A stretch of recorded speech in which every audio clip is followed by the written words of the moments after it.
사랑하는 하나님 아버지, 엘리사가 그 종 게하시를 위해서 기도했을 때 하나님께서 그의 눈을 열어 하나님의 그 놀라움을 볼 수 있도록 허락하여 주셨던 것을 기억합니다. 오 주님, 우리에게도 오늘 하나님의 영광을 볼 수 있는 눈을 허락하여 주시옵소서. 하나님의 놀라움을 볼 수 있는 눈을 허락하여 주시옵소서.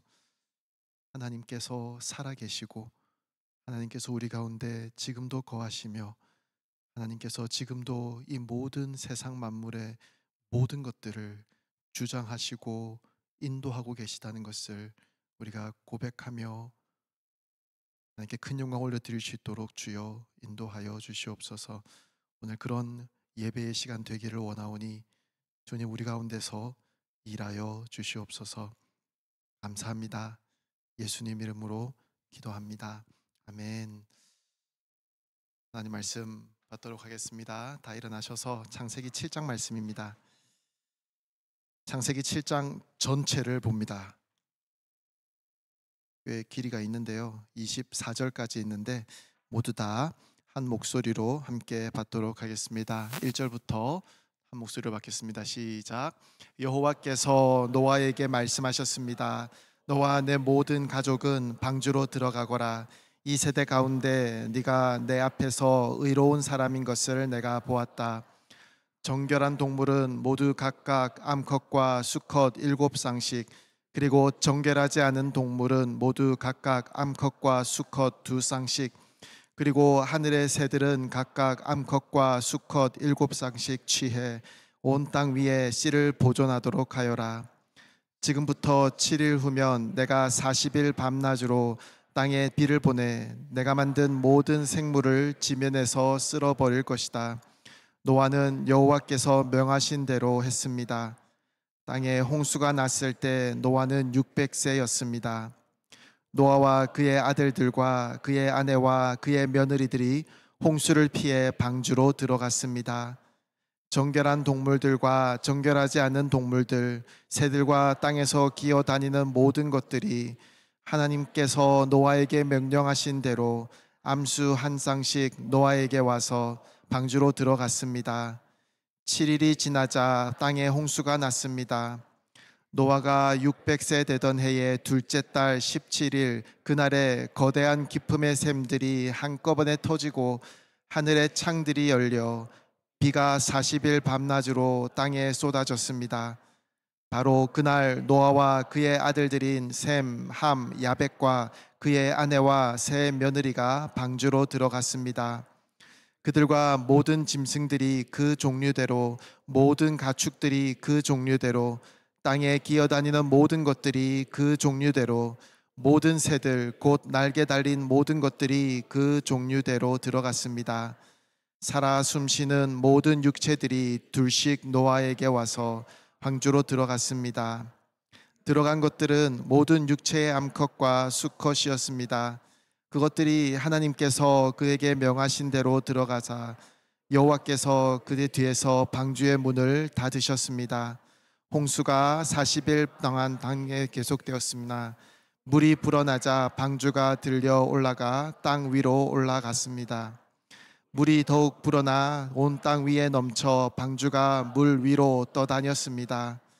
물이 땅 위에 크게 불어나서 하늘 아래 높은 산들이 다 뒤덮였으며 물이 그 산들로 닿고도 더욱 불어났습니다.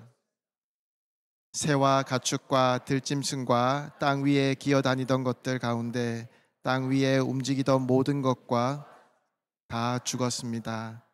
마른 땅에 있던 것들 가운데 코로 숨을 쉬던 살던 모든 것이 죽었습니다.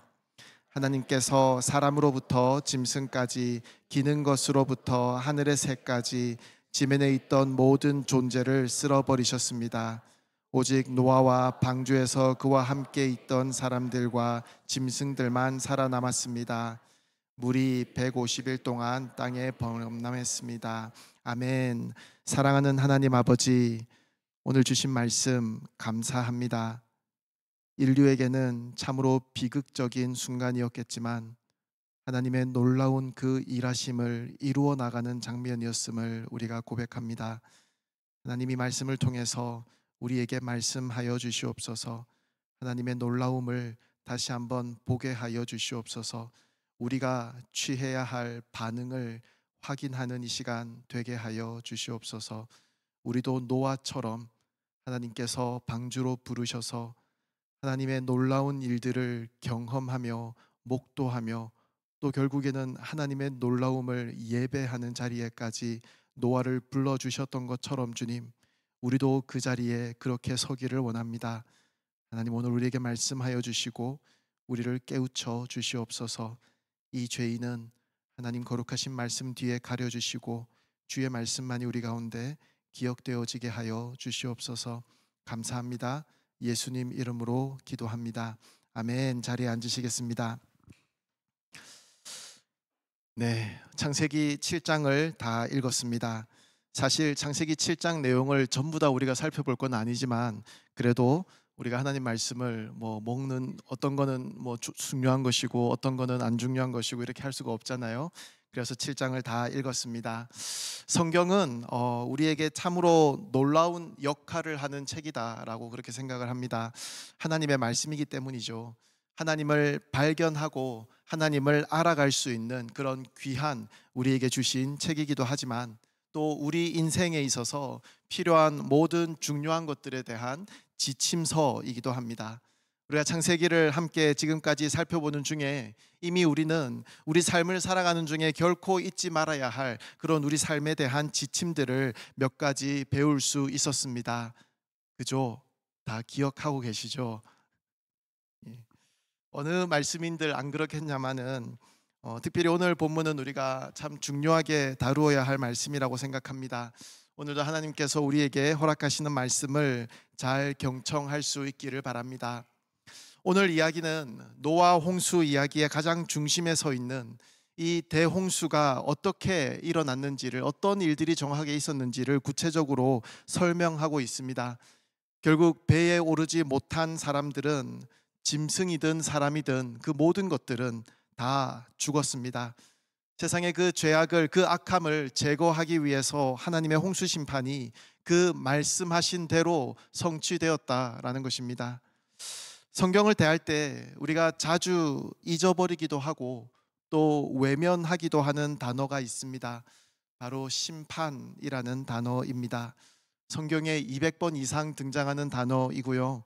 예수님께서도 복음서에서 20번 넘게 계속해서 강조해서 사용하신 그런 단어이지만 우리는 이 심판이라는 단어를 자꾸 외면하려고 하는 그런 경향을 가지고 있습니다.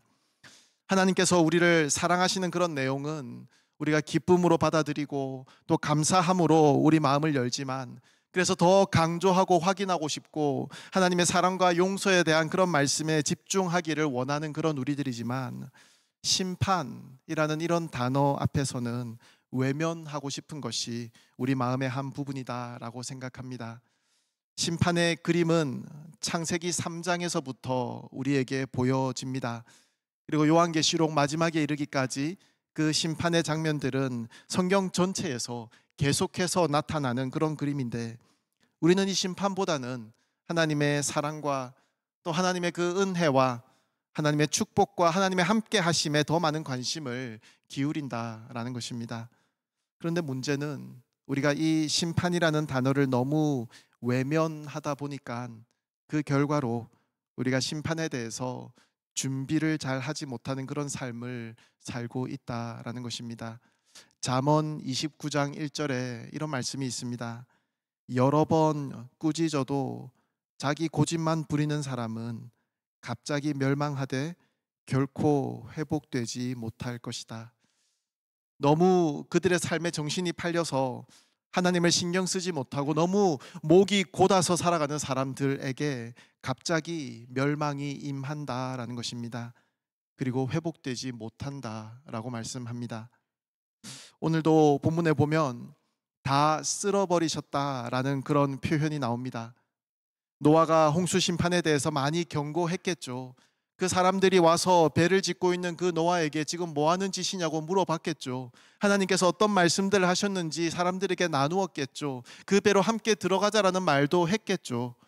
하지만 너무 바빠서, 너무 정신이 없어서 하나님의 심판에는 귀를 기울이지 못하는 그런 사람들이었다라는 것입니다. 그것은 비극이었습니다. 오늘 우리 가운데서도 이런 비극이 아무도 일어나지 않기를 간절히 바랍니다. 오늘 본문에서 마주하는 이 하나님의 심판을 우리는 어떻게 해석해야 합니까? 어떤 사람들은 오늘 말씀 같은 구절도 인도주의적으로 해석하려고 합니다. 사랑의 하나님께서 과연 정말로 모든 것을 쓸어버리는 그런 심판을 하시겠냐라는 식으로 오늘 본문을 살펴보려고 합니다. 하지만 이런 소박한 인도주의적 해석으로는 도무지 이해할 수 없는 그런 장면들을 우리는 오늘 말씀에서 발견합니다. 물론 사랑의 하나님이신 것 맞습니다. 확실합니다. 하지만 하나님은 동시에 공의의 하나님이시라는 것을 우리는 결코 잊지 말아야 할 것입니다. 하나님의 공의가 세워져 있을 때, 하나님의 정의가 바르게 세워져 있을 때 비로소 하나님의 사랑도 바르게 이해될 수 있다라는 것입니다. 오늘 주시는 말씀을 통해서 세 가지의 교훈을 얻으려고 합니다. 오늘은 하나님의 심판을 우리가 준비해야 되는 사람들의 입장으로서 오늘 이 대홍수 심판을 통해서 우리가 얻을 수 있는 이 교훈을 우리가 잘 간직할 수 있는 그런 우리가 되기를 원합니다. 첫째로 우리가 기억하기 원하는 것은 하나님께서는 심판 전에 반드시 기회를 주시고 초청해 주신다라는 것입니다. 모든 이 성경의 역사들을 보면 하나님께서는 목자의 심정으로 우리를 바라보시기 때문에 그 어떤 심판도 그냥 바로 멸하시는 것이 아니고 그 전에 항상 기회를 주시고 우리를 초청하여 주신다라는 것입니다. 이스라엘 백성들이 광야에서 당했던 그 모든 고난들 중에 모세가 전혀 인지하지 못하고 있었던 중에 임했던 그런 재앙은 하나도 없었습니다. 오늘 말씀 1절을 보면 하나님께서 노아에게 방주로 들어가라라고 말씀하십니다. 영어로도 go라는 단어를 사용합니다. 그런데 히브리어로 이 단어를 살펴보면 들어가라라고 해석하고 있는 이 단어가 사실 들어가라라는 말이 아니라 come, 들어오라라는 단어입니다. 저기 방주의 문을 열어놨으니까 거기로 들어가라라는 그런 말씀이 아니고 이미 방주에 계신 그 하나님께서 그곳으로 노아를 부르고 계신 것입니다. 초청하고 계신 말씀이다 라는 것입니다. 늘 하나님은 이런 마음을 가지고 계십니다. 이런 목자의 심정으로 우리를 초청하신다는 것입니다. 이사야 55장은 이렇게 말씀합니다. 너희 모든 목마른 사람들아 물로 나아오라. 돈 없는 사람들아 너희도 와서 사 먹으라. 와서 돈을 내지 말고 값도 지불하지 말고 포도주와 우유를 사라 라고 말씀하십니다. 마태복음 11장에서도 수고하고 무거운 짐을 진 모든 사람들에게 다 내게로 오라. 내가 너희를 쉬게 할 것이다 라고 초청하여 주십니다. 요한복음 7장도 마찬가지죠. 누구든지 목마른 사람들은 다 내게로 와서 마시라 라고 말씀하십니다. 사랑하는 여러분, 하나님께서는 하나님을 알지 못하고 죽음과 심판을 향한 우리의 삶의 방향에서 전혀 벗어나지 못하고 있던 우리를 먼저 불러주셨습니다. 그러면 하나님께서 우리를 불러주신 이유가 무엇입니까? 우리가 처해 있던 그 사망의 현실에서 우리를 구하기 위해서였습니다. 그 하나님의 부르심에 응답하여서 우리 모두는 예수 그리스도 안에서 생명을 소유한 사람들이 되었습니다. 자, 그러면 이제 구원받은 우리를 하나님께서는 더 이상 부르실 필요가 없는 것인가요? 아니죠. 하나님께서는 오늘날에도 우리를 부르고 계십니다.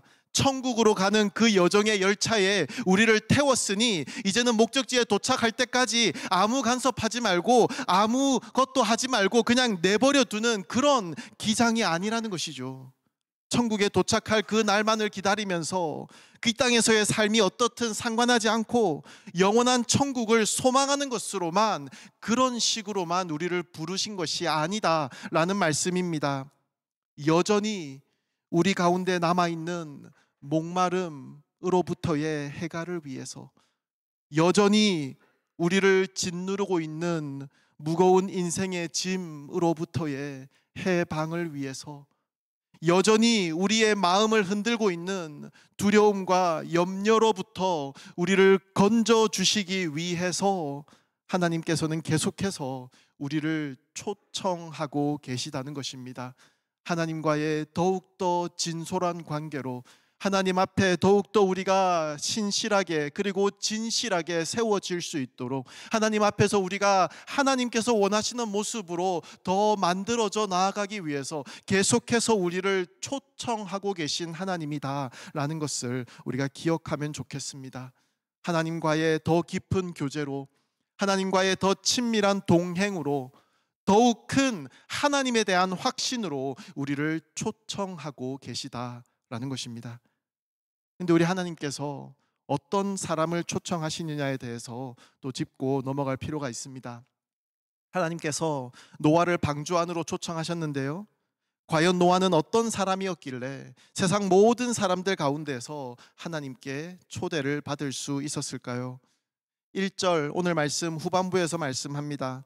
하나님께서 노아를 초청하신 이유가 이 세대 가운데 네가 내 앞에서 의로운 사람인 것을 내가 보았다라고 말씀하십니다. 이 세대는 어떤 세대입니까? 성경적으로는 악한 세대입니다. 타락한 세대입니다. 모든 사람들의 행위가 부패한 그런 세대입니다. 앞뒤 좌우 살펴보니까 왜 이런 일들이 일어날까 한탄할 만한 그런 세대 가운데서 이 세대에서 노아는 의로움을 지켰다라고 성경은 우리에게 말씀합니다. 제가 지난번에 말씀드렸는데요, 노아가 의롭게 되었다라는 이 말씀은 노아가 아무런 흠이 없는 완벽한 삶을 살았다라는 말씀이 아닙니다. 노아가 하나님 앞에서 의로웠다라는 그 말씀은 하나님께서 노아를 초청했을 때 노아가 믿음으로 그 말씀에 순종했다라는 것입니다. 사실 그 믿음도 하나님께서 심어주신 것이죠. 하나님께서 그를 부르셨고 그는 그 믿음으로, 그는 순종으로 그 하나님의 말씀에 반응하였는데 그 반응 자체도 하나님께서 주신 것이라는 말씀이죠. 그 하나님의 말씀에, 그 계획에, 그 사랑에 순종하라는 초청을 노아는 받고 이에 반응했기 때문에 하나님께서는 그것을 의로 삼으셨다라고 말씀하였습니다. 하나님을 믿는다는 많은 분들을 가만히 살펴보면 하나님의 말씀을 통한 초청들을 미루고 있는 사람들을 보게 됩니다. 하나님의 말씀이 요구하시는 우리 삶의 방향과 색깔이 너무나도 확연한데, 하나님께서 우리에게 신앙의 양심으로 허락하시는 그리스도인으로서의 바른 삶의 모습이 너무도 선명한데, 그 길을 향해 방향을 잡고 순종하려는 노력들은 쉽게 보이지 않는다라는 것입니다. 예를 들어 보겠습니다. 지난번에 우리는 창세기 6장에서 노아가 하나님과 동행하기 위해서 그가 기울였을 그런 노력들에 대해서 생각해 보았습니다. 다 기억나시죠? 너무 옛날 이야기인가요? 그냥 하나님과 동행하겠다라고 말한다고 해서 그것이 동행하는 것이 아니라고 말씀드렸습니다. 그래서 우리의 더러운 옛 습관들을 정리하기 위해서 노력하며 또 거룩한 새 습관에 익숙해질 때까지 스스로를 훈련할 수 있어야 한다라고 말씀드렸습니다. 사랑하는 여러분, 그래서 우리는 정말 나에게서 정리되어야 할 그런 더러운 옛 습관들이 어떤 것들이 있는지에 대해서 3주 전부터 지금까지 한번 고민해 보는 시간을 가졌습니까? 하나님께서 나에게 주신 이 말씀이 정말 나의 삶에 실현되게 하기 위해서, 하나님과 동행하는 삶을 나 스스로가 어떻게든 만들어 가 보기 위해서 물론 하나님의 도우심이 있어야겠죠. 하지만 하나님의 말씀 앞에 순종하고자 나를 쳐서 복종시키는 그런 노력들이 우리 가운데 있었느냐라는 것을 묻고 있는 것입니다. 오늘날 기독교인들은 말씀을 순종하는 데에 있어서 너무 말이 많다고들 이야기합니다. 너무 이유가 많고 너무 오랜 시간이 걸린다라고 합니다. 그것이 방주 아니든 헌신으로서의 부르심이든 우리의 언어 생활의 어떠한 절제이든 더러운 옛 습관의 청산이든 하나님께서 말씀을 통해서 우리 마음의 감동으로 부르시는 그 부르심에, 그 초청에 미루지 말고 순종함으로 반응하는, 바로 반응하는 저와 여러분 되기 바랍니다. 그곳에 하나님의 놀라운 일하심이 나타날 것이라 믿습니다. 여러분, 그리스도인들에게 있어서 정말로 중요한 것은 우리가 얼마나 오래 사느냐가 아닙니다. 우리가 얼마나 큰 집에서 얼마나 좋은 차를 몰면서 얼마나 맛있는 음식을 먹으면서 얼마나 화려한 그런 여가 생활을 하면서 살아가느냐가 중요한 것이 아닙니다. 적어도 하나님의 백성에게 있어서 가장 중요한 것은 우리에게 주어진 이 시간 동안 하나님께서 주신 이 초청에 어떻게 순종하느냐, 그것이 훨씬 더 중요한 것이라는 말씀입니다. 제가 한 2021년 정도로 제가 기억하는데요, 그때 인터넷을 이렇게 뒤지다가 제가 막 40이 되었을 때였어요. 그때 인터넷을 막 이렇게 찾아보다가 어떤 글귀를 보고 한동안 그 글을 계속 읽어보면서 머물렀던 그런 기억이 있습니다. 제가 어디 적어놨는지 한참을 찾다가 겨우 찾아가지고 오늘 여러분께 소개를 해드립니다. 이런 말씀입니다. 너무나 많은 사람들이 25살쯤 되었을 때 죽는다. 그리고 85세 정도가 되면 땅에 묻힌다. 우리가 인생을 80, 90을 살지만 실제로 많은 사람들이 믿음으로 순종하면서 하나님이 주신 흥미진진하고 기대감 넘치고 설레임 넘치는 그런 삶을 25세까지 열심히 살다가 그 이후에 오염되고 타협되면서 하나님 앞에서 순종을 거부하고 이렇게 저렇게 적당하게 살면서 나머지 수십 년을 결국 부수적인 것들을 추구하느라고 자신의 인생의 중요한 것들을 다 허비해버리는 사람들이 너무 많다. 그래서 실제로는 영적으로 볼 때 25살에 대부분이 다 죽는다. 땅에 묻히는 것이야 80이 넘어서 묻히게 될 수도 있겠지만 실제로는 젊은 한때 그렇게 살아있다가 죽고 마는 것이다. 여러분 어떻습니까? 하나님 말씀이 우리에게 선포될 때 참된 그리스도인으로서의 삶으로 하나님께서 한 걸음 한 걸음 우리를 초청하실 때 우리가 기쁨으로 그리고 즉시 하나님의 그 부르심에 순종하였던 그런 기억들을 여러분 다 가지고 계신 줄로 믿습니다.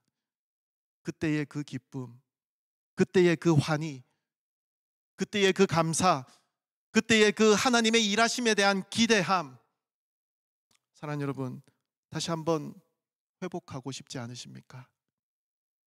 오늘 하나님께서 요구하시는 아름다운 순종의 모습을 차일피일 미루는 가운데 인생을 낭비하는 자가 아무도 없기를 주님의 이름으로 간절히 소원합니다. 노아가 하나님의 그 부르심에 믿음으로 순종할 수 있었기 때문에, 그렇게 응답할 수 있었기 때문에 창세기는 8장, 9장, 10장이 있을 수 있었습니다. 하나님의 구속의 역사는 이어질 수 있었습니다. 사랑하는 여러분, 우리 낮아짐 교회도 믿음으로 하나님의 부르심에 순종함으로 반응하는 가운데 하나님의 놀라운 일들을 감당하는, 경험하는 살아있는 성도들로서 독수리 날개치며 올라감 같은, 줄이지도 목마르지도 지치지도 않는 그런 새벽 이슬 같은 성도들로서 이 땅을 살아가기를 간절히 소원합니다.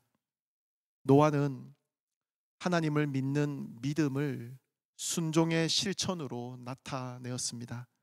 하지만 여러분, 순종이라고 하는 것은 결코 쉬운 일이 아닙니다. 왜 그렇습니까? 노아의 입장에서도 그랬습니다. 대홍수가 온다라는 그 하나님의 말씀 뒤에 아무런 징조도 현상도 없던 그런 세상이었습니다. 비라고 하는 것이 한 번도 내린 적이 없었던 그런 세대였습니다. 그러니 사람들이 얼마나 노아를 보면서 비웃었겠습니까? 얼마나 노아를 보면서 손가락질 했겠습니까? 그 어떤 누구도 하늘에서 비가 내려서 온 땅을 덮게 되는 그런 홍수가 있을 것이라는 것을 상상도 할 수 없었던, 그림조차 그려볼 수 없었던 그런 사람들이었습니다. 마태복음 24장 38절에서는 홍수 전에 노아가 방주에 들어가던 날까지 사람들이 어떻게 살았는지를 보여줍니다. 사람들이 먹고 마시고 장가들고 시집가고 하다가 결국 비가 와서 비가 하늘에서 떨어지는 그 순간까지 사람들은 온 세상에 아무 일이 일어나지 않을 것처럼 그렇게 일상적인 생활을 아무런 걱정 없이 했다라는 것입니다. 그 가운데서 하나님의 말씀을 순종하는 것은 큰 부담이었을 수도 있습니다. 사랑하는 여러분, 우리 예수 믿는 사람들은 하나님의 초청에 대한 순종을 실천하기 위하여 세상 사람들과는 전혀 다른 사고방식으로 살아야 합니다. 그리스도인이라는 것은 이 세상 방식으로 살지 않도록 부르심을 받은 하나님의 백성이라고 믿습니다. 구별되어진 하나님의 백성입니다. 그것이 교회, 에클레시아라는 단어의 의미이지 않습니까?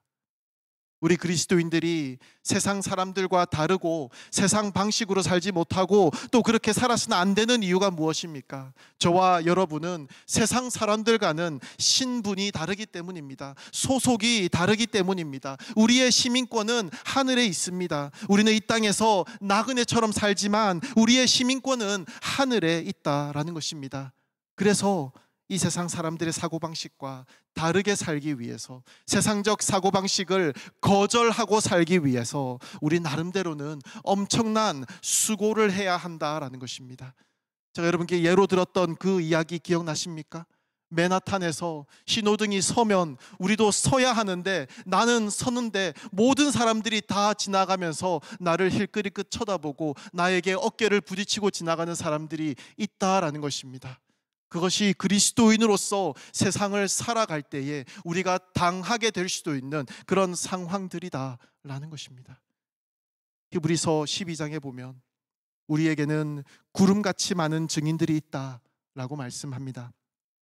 그리고 우리 앞에는 경주가 놓여 있다라고 말씀합니다. 그리스도인으로서 살아내야 할 삶이 우리 앞에 놓여 있다라는 것입니다. 그리고 4절에서는 그래서 우리는 이 세상 사람들과는 전혀 다른 사고방식으로 살기 위해서 죄와 피 흘리기까지 싸운다라고 말씀합니다.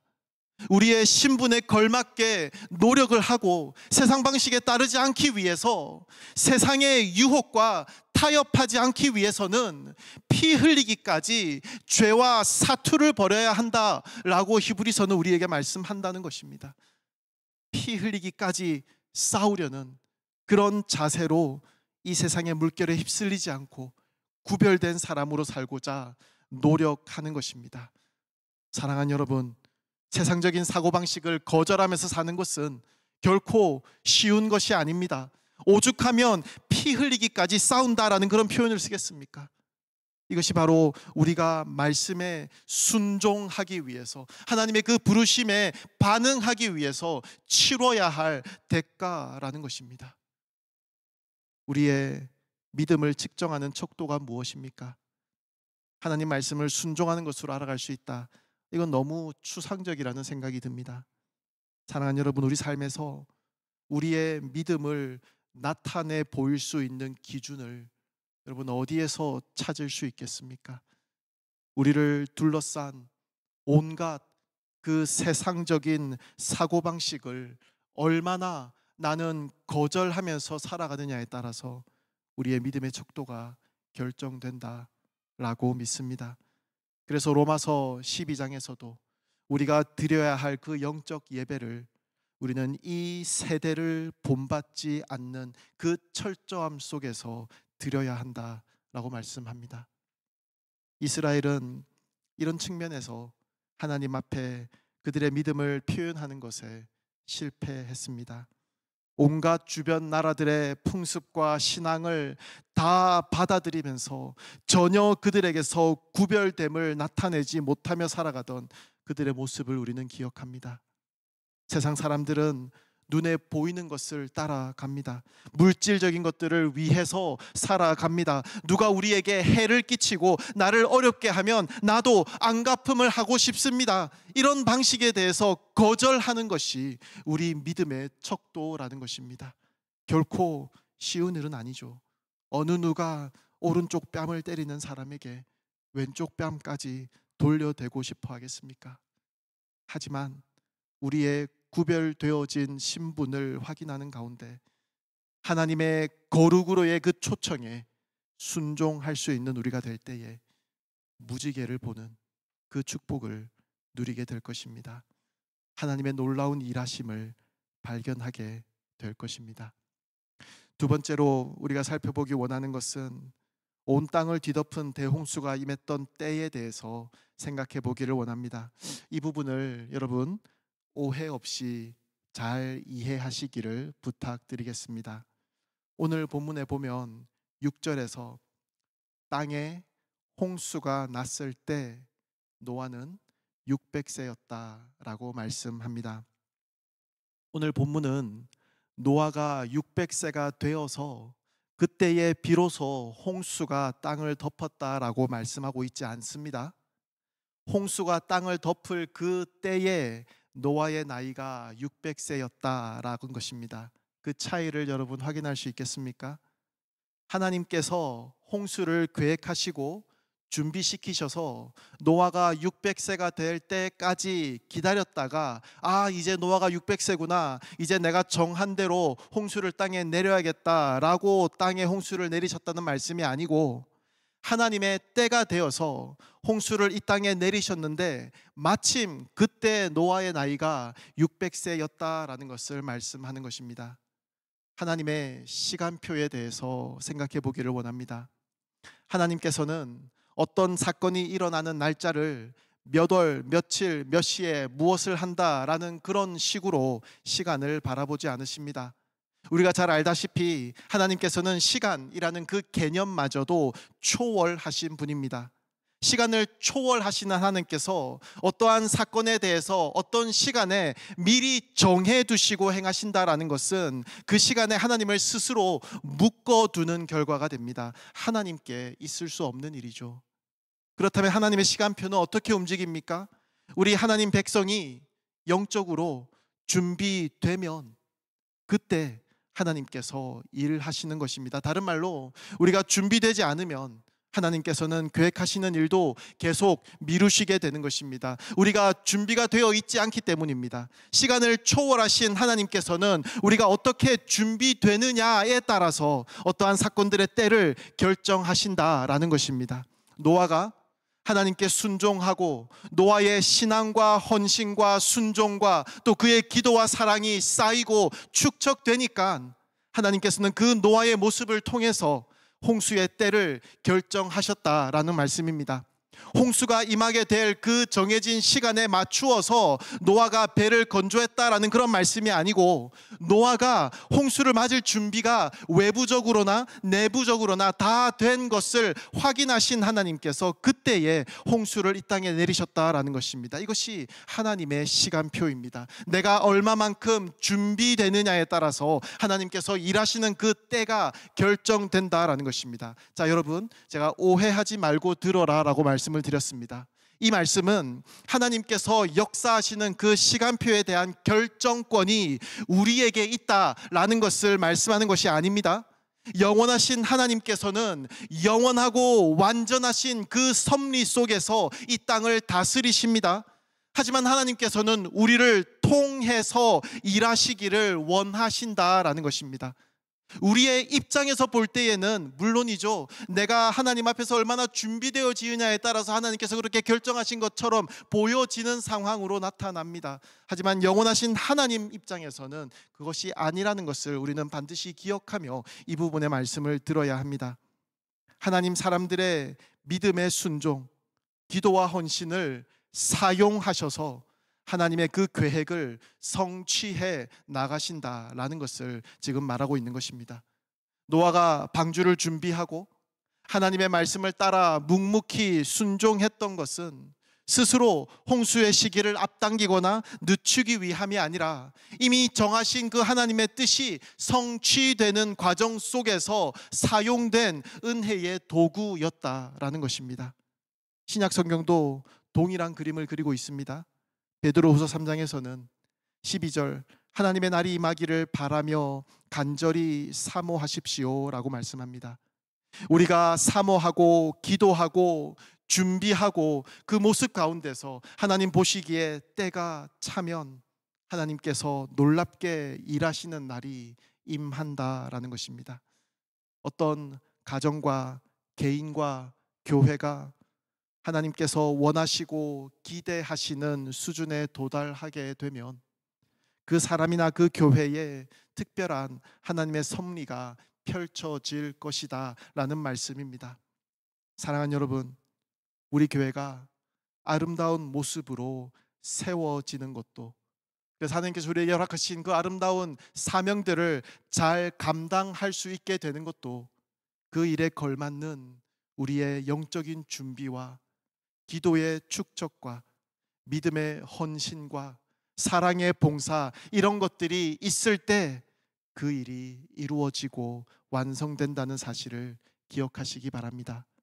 하나님께서 큰 역사하심을 보여주시면 이제 그때부터 하나님 앞에 바로 서겠다라는 그런 약속은 잘못된 것입니다.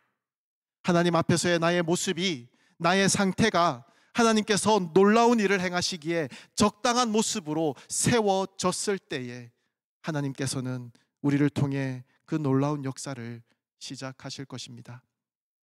우리는 종교개혁에 대한 이야기를 압니다. 마틴 루터가 그 종교개혁을 일으켰을 때 갑자기 모든 일들이 다 이루어진 것이라 여겨지지만 그 이전에 요한네스, 타울러 같은 그런 사람들의, 신실한 하나님의 사람들이 갈망하고 사모하고 기도하면서 비슷한 마음을 품은 사람들을 모아서 수많은 개혁의 씨앗들을 뿌렸던 시간들이 있었다라는 것을 역사는 우리에게 전하고 있습니다. 그 사람들은 시대를 잘못 타고났기 때문에 화형의 이슬로 사라진 것이 아닙니다. 그 종교개혁의 선구자들이 흘렸던 그들의 기도와 피와 땀과 눈물이 있었기 때문에 마틴 루터의 시대에 와서 비로소 하나님의 놀라운 일들이 완성될 수 있었다라는 것입니다. 마틴 루터가 종교개혁의 횃불을 들었을 때 그 모든 역사 속에 있었던 감추어진 사건들이 다 축적되어서 하나님의 시간표가 맞춰지고 나니까 비로소 종교개혁이 일어날 수 있었다라는 것입니다. 사랑하는 여러분, 우리 각자 성도들 한 분 한 분이 이런 하나님의 시간표에 맞춰지도록 하나님께서 우리들을 사용해 주시기를 간절히 바랍니다. 마지막 세 번째로 우리가 간단하게 기억하기를 원하는 것이 있습니다. 바로 하나님의 심판은 세상 그 어떤 사람들도 예상하지 못했던 때에 갑자기 임했다는 것입니다. 오늘 본문 1절에 어느 날 갑자기 하나님께서는 노아에게 방주로 들어갈 것을 명령하십니다. 하나님의 때가 되었기 때문에 홍수는 갑자기 임한 것입니다. 사랑하는 여러분, 우리 인생의 심판은 개인적으로 볼 때에는 갑자기 임하는 것입니다. 사람의 마지막은 언제 어떻게 올지 아무도 알지 못합니다. 우리는 정말로 어떤 일을 당하게 될지 모르고 이 땅을 살아가고 있습니다. 여러분 기억하십시오. 하나님께서는 아직 비 한 방울 떨어지지 않은 상황에서 방주의 문을 닫아 버리셨습니다. 아직 심판의 그 어떠한 징조도 보이기 전에 문을 닫아 버렸다는 것입니다. 문 닫히기 전에 준비할 수 있는 거룩한 주의 백성들 되시기 바랍니다. 문 닫히기 전에 다른 사람들에게도 이 이야기를 빨리 할 수 있는 그런 우리가 되기를 원합니다. 이 놀라운 심판의 교훈은 우리 각자에게 개인적으로 믿기지 않을 만큼 갑자기 사실적으로 임한다는 사실을 우리는 기억해야 합니다. 아차 할 때에는 이미 늦습니다. 빗방울 떨어지는 소리가 들리면 이미 늦은 것입니다. 이제 말씀을 정리합니다. 우리는 언제 어떻게 될지 알지 못합니다. 언제 하나님 앞에 서게 될지, 어떻게 그 마지막을 맞이할지 전혀 알지 못합니다. 하지만 세상 사람들과 똑같은 방식으로 살지 않고 우리에게 주어진 믿음의 길을 순종함으로 뚜벅뚜벅 걸어갈 수 있는 우리가 되어서 온 세상에 아무런 예외 없이 임하게 될 그 하나님의 심판에서 생존할 수 있기를 원합니다. 천국에 도달하는 것만을 목표로 해서 사는 것이 아니라 이제는 더 성숙하여서 이 땅에서도 살아있는 사람으로 하나님과 동행하며 살 수 있기를 원합니다. 그럴 때 하나님의 동행, 하나님의 그 시간표대로 하나님께서 적당하다 여기시는 그때에 하나님의 놀라운 일들을 준비된 우리를 통해서 하나하나 이루어 가실 것입니다. 그런 개인으로, 또 그런 교회로 준비되는 그런 우리가 되기를 바랍니다. 함께 찬양 하나 부르겠습니다.